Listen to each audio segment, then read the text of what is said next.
Yes, another episode of Unfiltered coming your way right here, right now. Officially, this will go down as episode number 235. Yamamoto to Hollywood and what it means for all of the teams involved. All of that coming your way right here.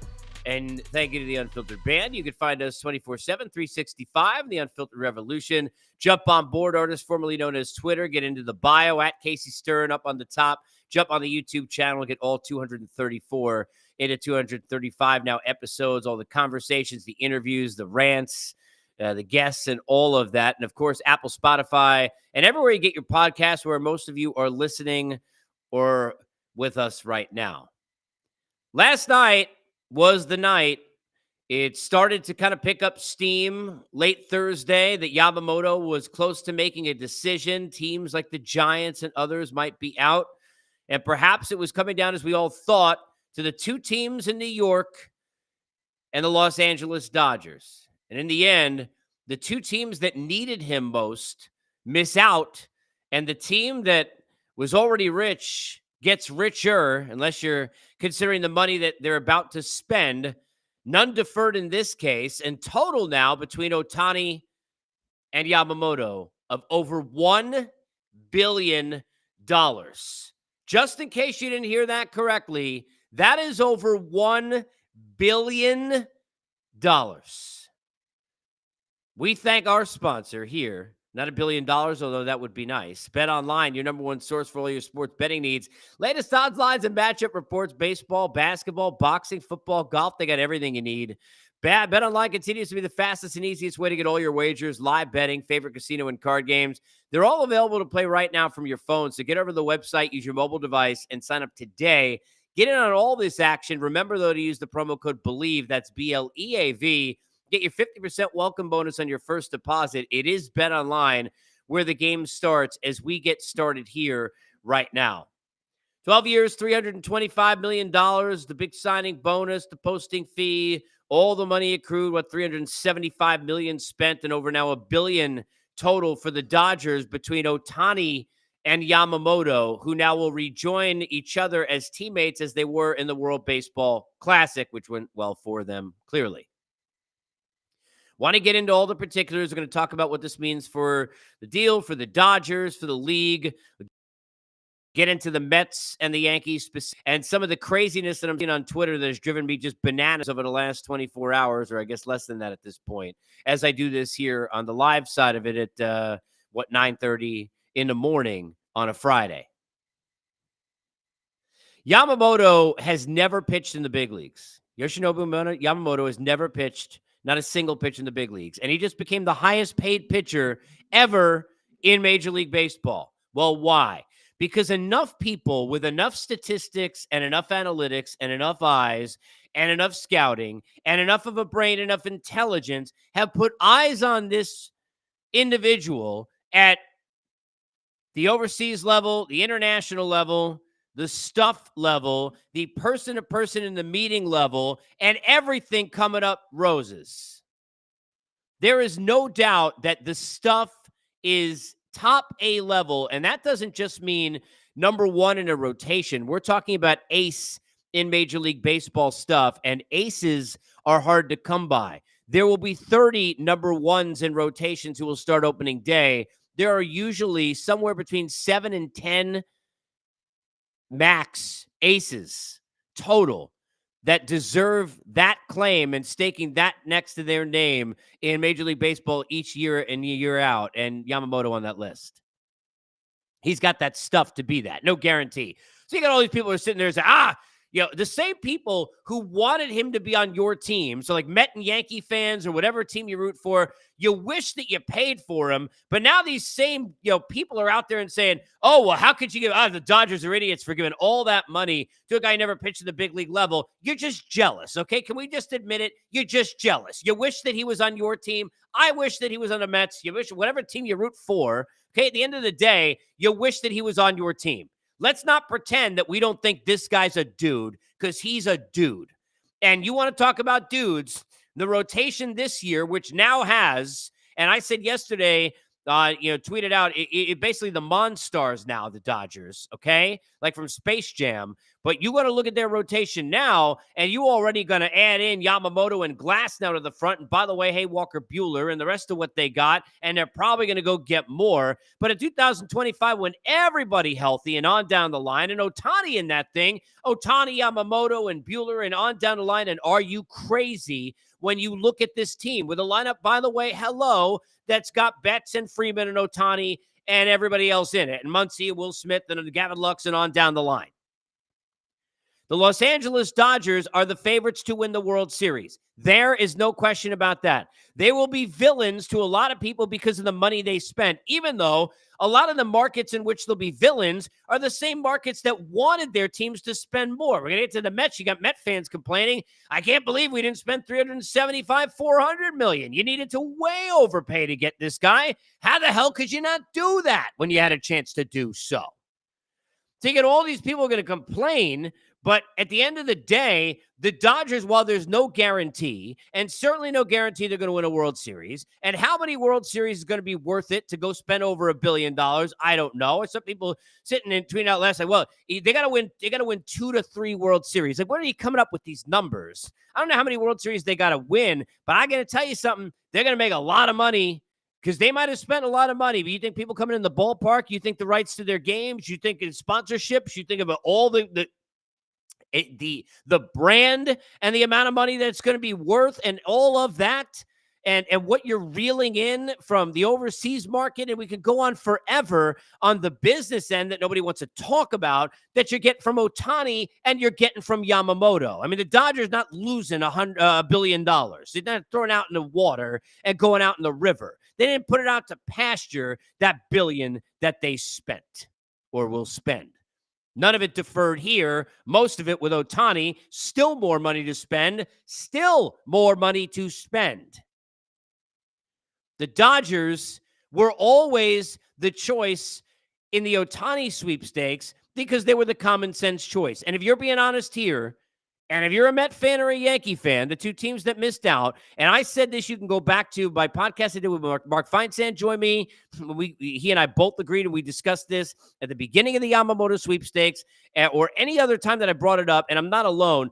The two teams in New York needed this guy the most. The Mets had a chance to take a flyer on a Hail Mary on getting Yamamoto and trying to be relevant this season, in addition to what it did down the road, in a season that they're going to have no relevance in 2024. And the Yankees were looking at like a put over the edge, go win the AL East. The Monstars are here. We're the evil empire again, yada, yada, after they had Soto already come in. And now this guy joining Cole, who just won a Cy Young, inside your rotation, and what that would mean at the front end, and the other guys they could sign, and what it would mean for money and all of that, okay? So those are the two teams that needed him the most, always.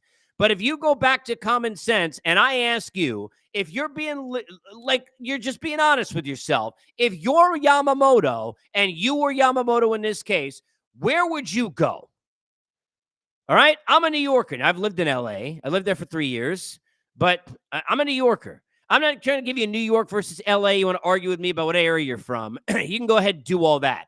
I'm talking about the fact, if you're Yamamoto, you know the relationship with Ohtani. They already played together in the World Baseball Classic. They're friends. How much more comfortable that's going to make it for him, having never played in the States, to have Ohtani on the team. And oh, by the way, you got Ohtani on the team. And oh, by the way, you got Betts and you got Freeman and everybody else. And you got the story and the team. And you're out in Hollywood. And you're coming over here to go basically to be a star that is transcending baseball and doing it in the place that is the best place to do that. Where else would you go at anywhere close to even money? And by the way, what was the number going to be? You know, these Met fans who have come out specifically with, well, Steve Cohen didn't overpay enough. I mean, that is just dumb. First of all, let's understand this, because a lot of Met fans don't. The Mets made the highest offer. Oh, they needed to make the highest offer. They did.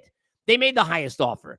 They made the highest offer of $325 when the Yankees were sitting there at $300. And at the time, the Dodgers reportedly sitting there at $300.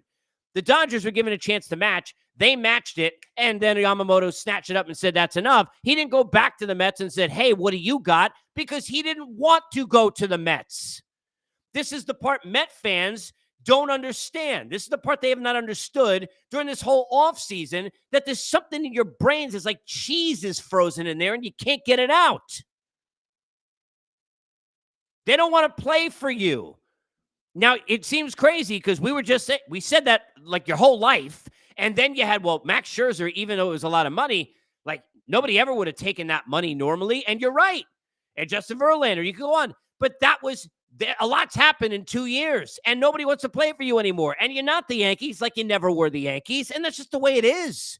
You're not the Yankee brand. You're not the Yankee spice of coming over to be a Yankee. You're not as good as the team as the Yankees are. They're going to go to New York. He'd go to the Yankees in the first place. Juan Soto going to be a Met in the offseason? No, he's not. If Juan Soto's a free agent, the hell you think? You don't have any idea how the Yankees treat players? He's not going to leave there unless he's leaving there.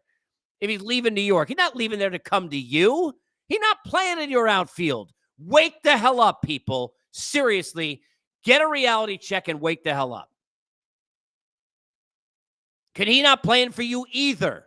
Wake up. Stop hurting your own feelings by getting drowned into this whole thing. Like you think that, somehow all these great things are coming. They're not. Now, Steve Cohen did the best he could. He threw all of the eggs into the basket because, by the way, Yamamoto wasn't going to make the Mets this year nearly as good as he would have made the Yankees this year and nearly as good as he's going to make the Dodgers this year. And Cohen was still all into it for $325 million. I'm not saying everything Steve Cohen's done has been perfect. I'm not saying everything Steve Cohen has done had been the greatest thing in the world, and you haven't won the World Series, and he said we're going to win in 3 to 4 years, and people get mad at that. Like, what the hell is he supposed to say? We're not going to win for 15 years? Wake up. Seriously. Why does it get me so aggravated? And Met fans going to get mad at me because I've been one of you my whole life, and it makes me sad to be one of you when some of you act so dumb. Like, wake up. Seriously. Your team is not any good. I had somebody tell me yesterday, it's dumb narrative that I was saying that it was a Hail Mary flyer that they were going to try and be relevant this season, and Yamamoto would have put them there because of what he would have done, and him and Senga. Now you look at the rotation, we get all that, or at least a chance to be that. But no, they could be that way anyway. Really? Have you looked at your bullpen?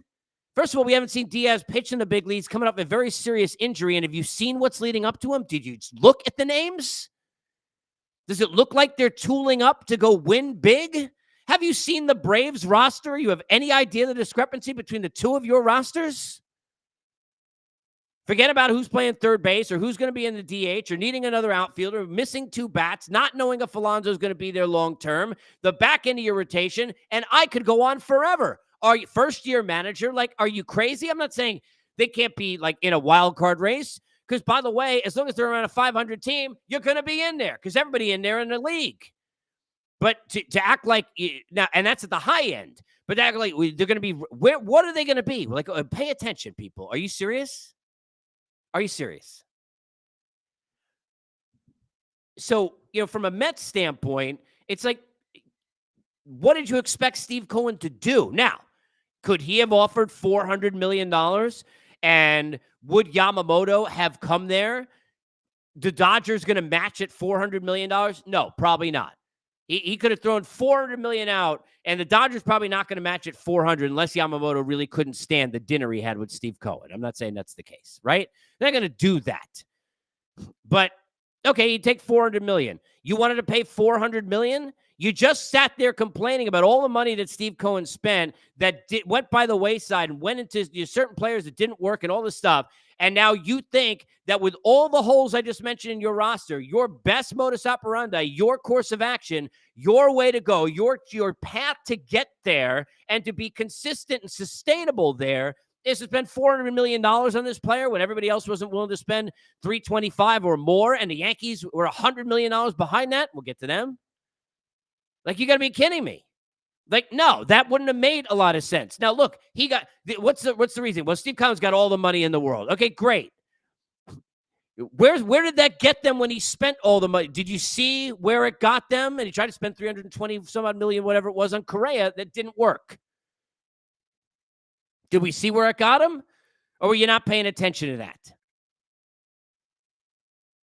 I mean, sometimes you got to think, right? What was he supposed to do? Now, if the Dodgers were 325 and it came back to the Mets and said, hey, what else you got? And they're like, no, we're not going to 326.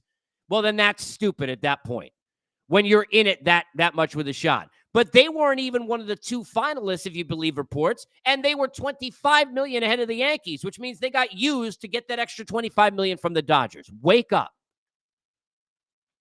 You're not a destination right now, okay? You're not a bad place to go.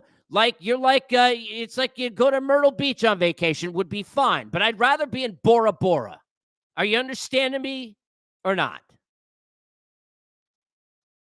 Now, the Yankees are where, to me, if you're looking at the two New York teams, this is where you should have more anger. Most of it's on the Met fan side, which is just hilarious. But it should be on the Yankee fan side because the Yankees should have absolutely offered more. The Yankees should have offered $350 to try and get this done. The Yankees should have been the ones bidding at the Dodgers, not the Mets, to go get $325 and go more because of what he would have done, because you're trying to sell Juan Soto to stay after this year, and look at what this guy would do to now with him and Cole in the rotation and all of that. Because you're trying to make up for all the years of losing, because you're the Yankees, for crying out loud, and you said, you're back. We're back, baby. This could be the old empire. We're going to be evil. We're going to be doing those things. And if you're going to do those things, you got to be able to pitch at the front end. And what this guy would do as far as a difference maker is huge. That's where, to me, if you're a New York fan, you should be mad. If you're a Yankee fan, not a Met fan, if you're a Met fan, you should almost golf clap the fact that Steve Cohen did everything he could and realize you wouldn't have chosen you over the Yankees or Dodgers either. If you're a Yankee fan, there's understandably, I think, reasons to be upset, because why are you holding tight at 300? Say, no, we go to 300 million. But we are not going to we'll go to 300 million for a player who's never pitched in the big leagues, but we're not going to 325 because that is just past where we will go. And for all the things that we could do, we're not going to do that because we're not going to go to 325, but we'll go to 300. I mean, really? Is that really where you're at? I don't understand that. That doesn't hold water, to use the My Cousin Vinny line, if you're me. All right? If I'm a Yankee fan, I'd be pretty perturbed, to say the least. Now, unlike the Mets, who are now going to go into the middle market and not do much, the Yankees could still go look at the Snells of the world, and I don't think Montgomery coming back, or who knows what, or go into trade, and they could do also, you certainly could look that avenue if they want and try and upgrade their pitching. They're going to be more aggressive than the Mets are going to be, but the Yankees holding at 300 to me is much more of a question of why the Mets didn't go to 400, which to me, how could you even ask that question? Yankee fans, I think, got more of a gripe. But, people in baseball are going to sit there and say, well, it's bad for the game and it's all this other stuff. Look, you can't, whether it's Steve Cohen doing it with the Mets, whether it's the Yankees in the olden days, whether it's the Dodgers now, if you got a way that teams can spend money, and if their ownership is willing to put all of their money in the basket and say, we want to go and win, isn't that what you want? Because the rest of us are just jealous. That's what we want for all the teams. And no, it's impossible in the sport for the Tampa Bay Rays to go ahead and do what we just saw. I mean, you got teams that will never spend in total what we just saw spent in a week and a half by the Dodgers. How you fix that? System problem. Did the Dodgers do anything wrong? No. They did everything right here. I mean, the way they got Ohtani, the way they did it deferred, jumping here on Yamamoto, they got to win. They got to win at a high level. They got all kinds of pressure to go win, and they got to get World Series kind of winning, right? And I don't know what the hell they're going to do when it gets to the Bonilla times a million level with Ohtani, because the Dodgers are going to be like the worst team in the league for like 12 years at some point. I mean, I have no idea how they're going to do it. So sustainability going to be what it's going to be. But while you got what you got, the getting going to be good in Los Angeles. Met fans, wake up and realize reality. Yankee fans, get a little bit more mad than you've been. Dodger fans, enjoy that Bora Bora hut, because, wow, that team going to be good. Always good to have you on Unfiltered.